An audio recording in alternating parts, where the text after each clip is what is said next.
The Lord be with you. And with your spirit. A reading from the Holy Gospel according to Matthew. Glory.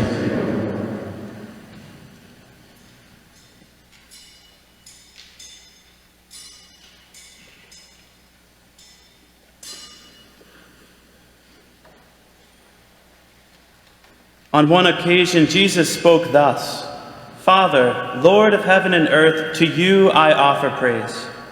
For what you have hidden from the learned and the clever, you have revealed to the merest children. Father, it is true, you have graciously willed it so. Everything has been given over to me by my Father.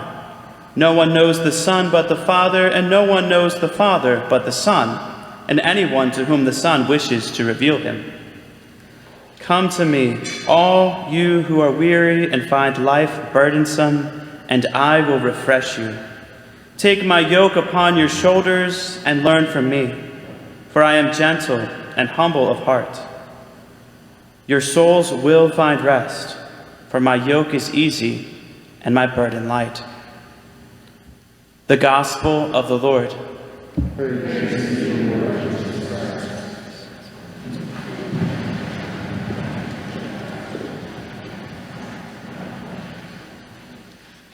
Well, again, a blessed feast of St. Francis to you all. In 2012, over Christmas break, I was offered the opportunity to go on a trip to Rome and to go to follow the footsteps of St. Benedict, of all people. I was going to St. Vincent College, where I went for my undergraduate education, and the monks there thought I would make a good Benedictine. So they offered me this vocations trip in December for New Year's 2012 into 2013. Amidst all the looking at the life of St. Benedict stuff, we had one free day. One day where you could do whatever you wanted within reason, and telling people where you're going, obviously, in a foreign country and all. But one free day, and Assisi is only a couple hours away on a train ride. So I was really serious about the Franciscans. I said, hey, you know what? I'm going to get on the train and I'm going to go. And I went there with a seminarian from the Diocese of Pittsburgh, and at that point, as a college student, I wanted to know more about St. Francis. I was already reading a book about him. I was already discerning the Franciscan life, and I said, you know what? I need to go and experience and walk where he walked and pray where he prayed. And as I got to Assisi, the first thing that struck me was the supernatural peace. There's something about that town that has an otherworldly peace about it. Something left behind by the man, St. Francis. And I saw the Basilica of St. Francis, where the tomb of St. Francis is. I went to the Basilica of St. Clare, saw her incorrupt body. But what struck me the most on that trip was praying in the church of San Damiano. This is the church where St. Francis heard the voice of the Lord speak to him through the crucifix to say, "Francis, rebuild my church, for it is falling in ruin." Or other translations say, "Francis, rebuild my house." And there I prayed and stayed and felt a call to come into the Franciscan community, to follow the footsteps of this great saint from 800 years ago, calling anew to more members to join this community. And I share that story because this guy did live 800 years ago, but yet his influence is still strongly here today. And so we ask this question, why does St. Francis still speak to us today? Why is his life so powerful? Why is he one of the most popular saints that both religious people and even non-religious people at least know something about him? And one way to answer this question is to say that he was forever changed by his powerful encounters with God. And he sought to share that with others by his preaching and by his example of life. I teach this Franciscan goals class here for freshmen and others, but mostly freshmen. And I had them write a paper recently about what heroic virtues of St. Francis can be applied to the 21st century. And I asked them, I said, what do you think? What do you think that you could apply to the 21st century? And one of the, overwhelmingly, the biggest two virtues that came to the forefront was some type of poverty, whether that's material poverty, poverty of spirit, and humility. And they gave plenty of examples, and I was very proud of my students, some of who are in this chapel right now. But yeah, just very proud of their reflections on how St. Francis can apply today. We can see this from social media to politics to celebrities, sports stars. We need humility in this world so desperately.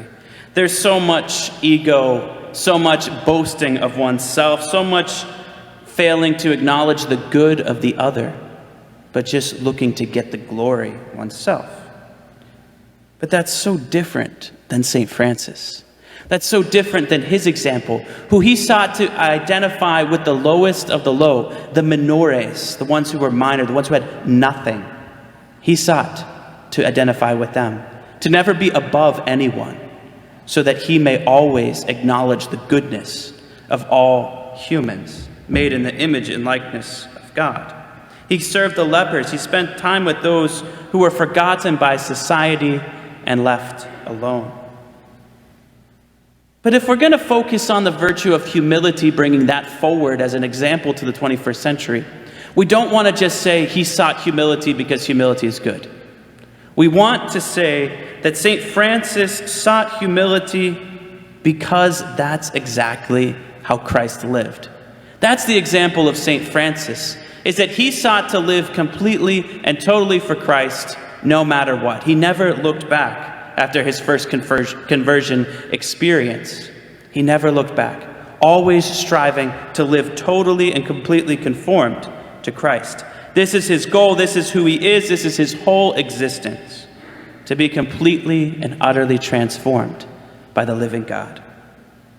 And this is why he loves the poverty of Christ, who was born into a stable with no place to lay his head. This is why he loved the passion of Christ, such a tangible and intense description giving of God's total self for us, his great love for us. And this is why he loved the community of friars that the Lord sent him, whether he wanted them or not. He knew that that was the Lord's call. And he sent them out just like the apostles, 2 by 2, to go preach the good news. And even at the end of his life, he is marked by the stigmata, the very wounds of Christ, showing outwardly his deep union with Christ, who he sought with all his heart. Francis wanted to live the gospel with his every breath, both by preaching and by example. St. Paul VI has this document on evangelization, on preaching the good news and sharing the work of Christ with others. And he talks about the first means of evangelization is to be done through the witness of one's life, by the way you live, by the example. But it doesn't stop there. It's only like half of the proclamation of the gospel. The other half is proclaiming the saving message of Jesus Christ by our lives and by our actual preaching. You see, St. Francis preached and proclaimed the truth of his gospel by his words, but he also backed that up by the example of his life. And this is where I get into making fun of one of the fake quotes attributed to St. Francis. St. Francis got this fake quote that says, "Preach the gospel at all times and use words if necessary." He never said that. And in fact, that almost sells him so short of his entire existence, because St. Francis both preached the gospel and backed it up by the example of his life. And we know here in the 21st century that to be taken seriously, you have to live what you preach. Hypocrites are really rejected by our society. We can't take someone seriously if they just say words and they don't live them. And so St. Francis can be an extreme example of living a consistent life, to practice what he preaches, but also to live it, to practice, to preach, and to live. That's where we look at our readings today. We see in the first reading in the book of Sirach, "Behold him in whose time the house of God was renovated." There was much corruption in the church. There was much living a hypocritical life by both the priests, the bishops, any of those in the church. And so many people were falling away. And Francis said, you know how I'm going to reform the church is not by dissing the bishops and yelling and screaming and doing this whole, berating people. But instead he said, let's get back to the roots of the gospel. Let's live it by both our preaching and by the example of life. To seek Christ above all else. We see also in the second reading, talks a lot about bearing the wounds of Christ, bearing the brand marks of Jesus in his body. Francis sought Christ with his everything.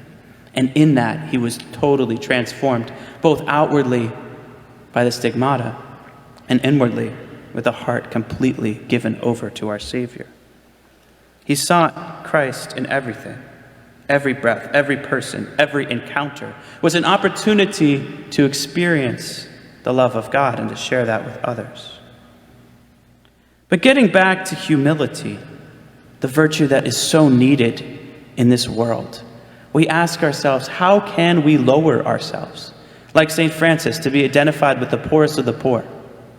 When do we seek to try to get the attention? When do we seek the ego? When do we seek to be honored for what we do, or to give God the glory for all the good that is done in us and through us? This is where St. Francis's intercession and his example can speak so powerfully to us. To lower oneself, to be humble, so that God may lift us up. Brothers and sisters, we don't imitate St. Francis just for any other sake than the fact that he shows us how to imitate Christ. Christ who was poor, chaste, and obedient, the Son of God. And if St. Francis were here today, I think he would say, look to me for virtues, maybe, but do it so that you're getting closer to Christ. St. Francis said at the end of his life, I have found what is mine to do. Now may Christ show you what is yours to do. What is yours to do? Here in the 21st century, as we live here at St. Francis University, we seek to live out some parts of his example by our community life here, by our, Catholic faith and identity at this university. Where can we live the humility of St. Francis to lead us closer to Christ? How can we be poor?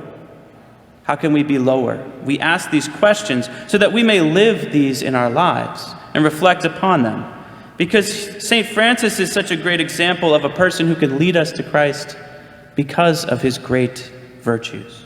May we give ourselves to the Lord. So today on this most sacred feast, we ask for the powerful intercession of St. Francis, patron saint of our university, to teach us to follow Christ more closely, especially to live in humility, and to give ourselves completely and totally to Christ, for that's what he would want from us. Finally, St. Francis said this great quote, which I love to quote all the time: hold back nothing of yourself for yourself, so that he who gives himself totally to you may receive you totally. May we hold nothing back of ourselves from Christ as we bring ourselves to this altar, as we receive his very presence in the Eucharist. And may St. Francis's example lead us to seek Christ even more intensely, to live the virtues of humility, of poverty, of joy, so that in all things Christ may be glorified and that we may bring others to heaven with us as we live the example of St. Francis. And as St. Francis said so many times, may the Lord give you his peace.